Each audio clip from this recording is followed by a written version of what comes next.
pagi hari ini kita akan membahas tentang perlunya mengelola sampah.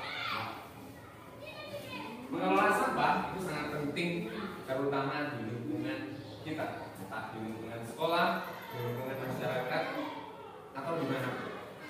Nah, kenapa sih kita perlu mengelola sampah? Mengelola sampah sangat penting karena dapat melindungi kesehatan masyarakat dari penyakit, menjaga kelestarian lingkungan, mengurangi emisi gas rumah kaca, memberikan manfaat ekonomi dengan menghemat sumber daya dan energi. Kemudian meningkatkan estetika. Estetika itu keindahan dan kenyamanan lingkungan. Mematuhi regulasi yang ada, maksudnya mematuhi aturan yang ada. Kemudian serta mendidik masyarakat untuk lebih sadar dan bertanggung jawab dalam pengelolaan sampah. Nah, jenis-jenis sampah. Nah, sampah itu anak-anak itu ada berapa ini? Nah, jenis sampah ini ada 3. Yang pertama ada organik. Apa organik? Kemudian yang kedua?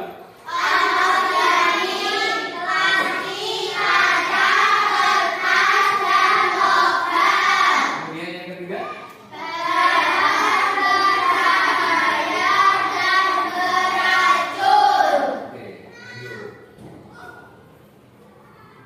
Jenis-jenis sampah. Nah, sampah yang sudah kalian sebutkan tadi, mulai sampah organik, sampah anorganik, dan sampah B3 itu memiliki penjelasan masing-masing. Nah, apa sih sampah organik?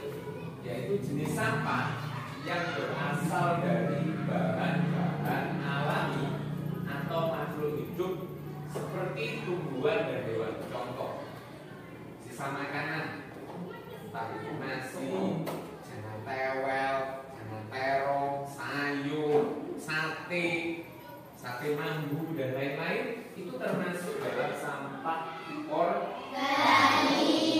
Kemudian yang kedua sampah anorganik. Nah, apa sih sampah anorganik? Yaitu sampah yang berasal dari bahan non alami atau hasil olahan manusia seperti plastik, kaca, logam, dan kertas. Nah, Pak Guru punya pertanyaan. Kira-kira kalau kita punya baju itu masuk anorganik apa organik? Ya, kemudian yang ketiga, sampah B3. B3 tadi adalah sampah bahan-bahan beracun. Jenis sampah yang mengandung bahan berbahaya dan beracun dapat merusak lingkungan atau kesehatan jika tidak dikelola dengan benar. Contohnya ada baterai. Jadi baterai itu termasuk barang beracun. Kenapa?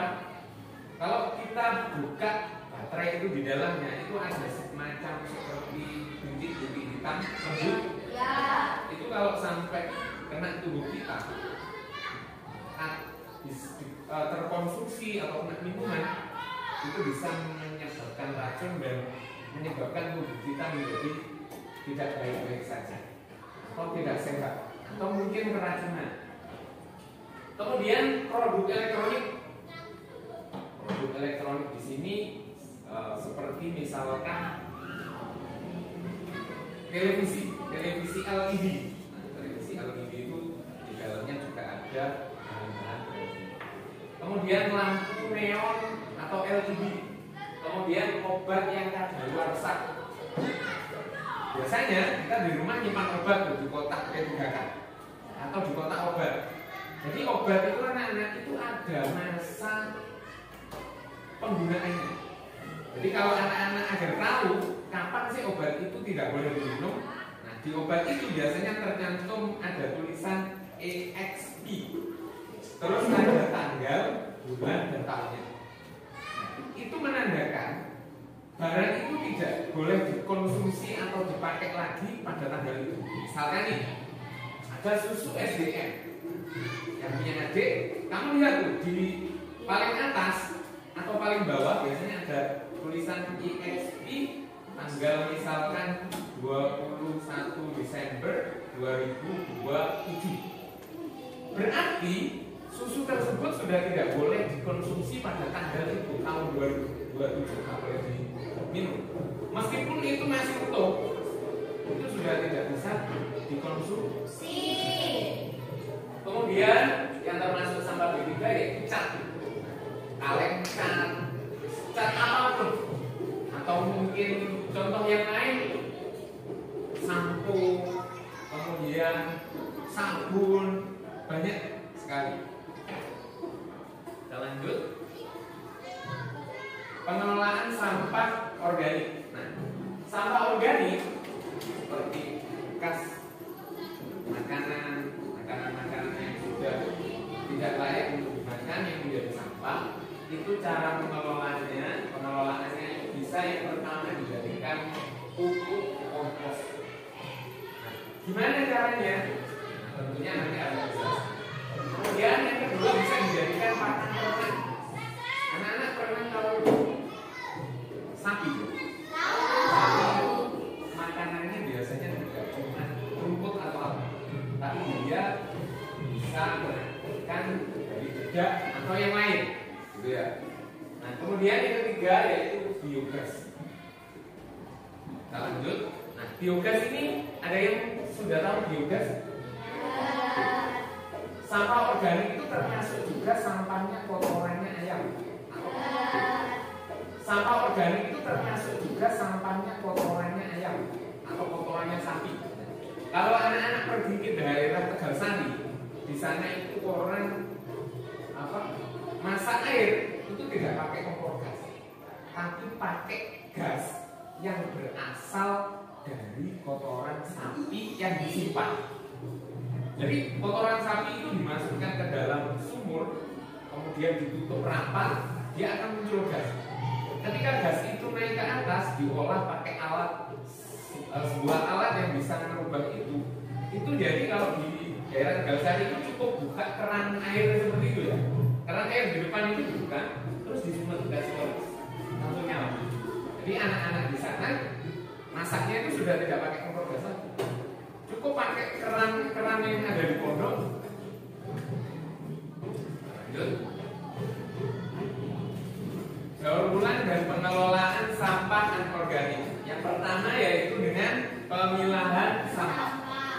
Nah, biasakan memisahkan sampah anorganik seperti plastik, kertas, dan logam di rumah. Jadi kalau kamu punya sampah di rumah dipisahkan, jangan dicampur. Sampah misalkan nasi pecel, mambu, sate mambu dicampur dengan sampah botol plastik, cup minuman dan yang lain. Kemudian yang kedua, penggunaan ulang. Gunakan kembali barang-barang seperti kantong plastik, botol kaca atau kardus sebelum dibuang. Kemudian yang ketiga, mengurangi penggunaan barang sekali pakai. Misalkan ya seperti minuman tadi, botol minuman itu kan sekali pakai, plastik atau mungkin tempat-tempat makanan yang lain itu biasanya sekali pakai.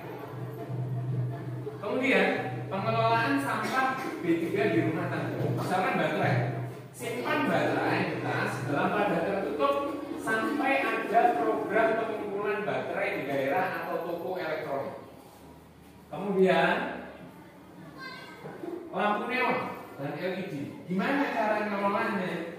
Jangan dibuang ke tempat sampah biasa karena mengandung merkuri. Nah, merkuri itu suatu benda yang bisa menyebabkan tubuh kita itu menjadi kurang sehat. Kemudian obat-obatan. Nah, obat-obatan itu jangan dibuang ke saluran air atau tempat sampah biasa. Karena khawatir nanti misalkan anak-anak buang misalkan obat gitu, buang ke sungai. Kalau itu semakin lama numpuk, maka binatang-binatang yang ada di dalam air nanti juga ikut terkena. Kemudian yang keempat, peralatan elektronik. Ikuti masih mempelajari. Alhamdulillah, saya selaku Korwil menyampaikan terima kasih kepada keluarga besar Ojo Takama, terutama kepada Ibu Haji Mutmainah selaku kepala sekolah, memberikan apresiasi dan penghargaan yang setinggi-tingginya.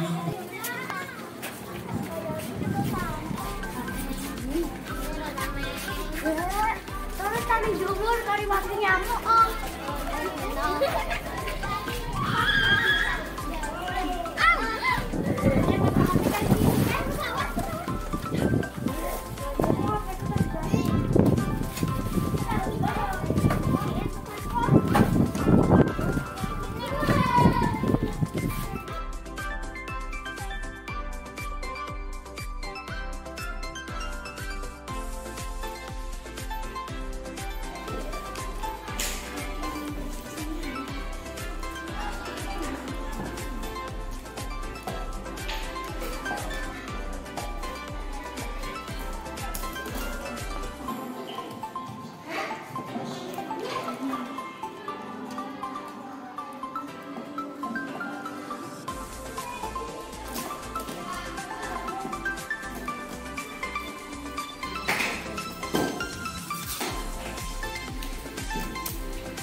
Enak. Kira Mbak, kan Ibu.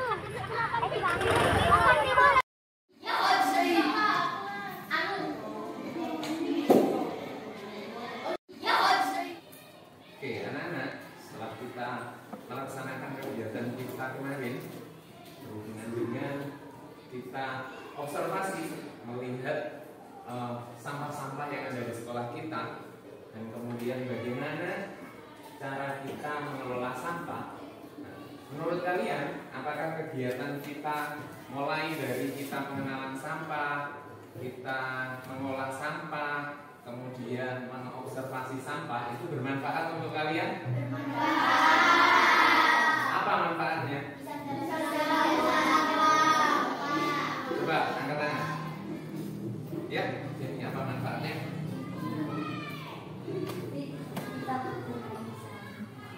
Yang agak berat? Bisa mengurangi sampah. Oke, berikutnya ada lagi yang mau menyampaikan manfaatnya? Apa? Selain kita bisa memanfaatkan sampah, kemudian menghindari penyakit. Oke, bagus sekali. Ada lagi yang mau menambahkan? Gak ada. Oke.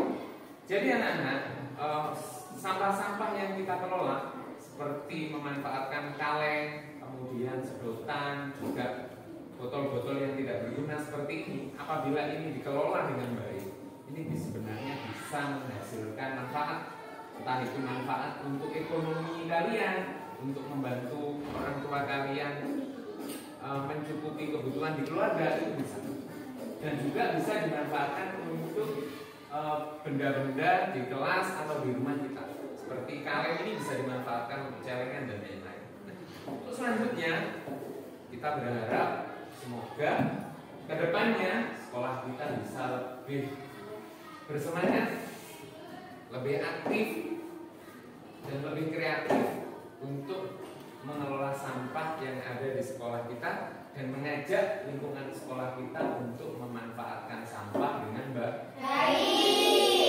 Mungkin itu saja yang bisa Pak Guru sampaikan. Billahi taufiq wal hidayah. Assalamualaikum warahmatullahi wabarakatuh.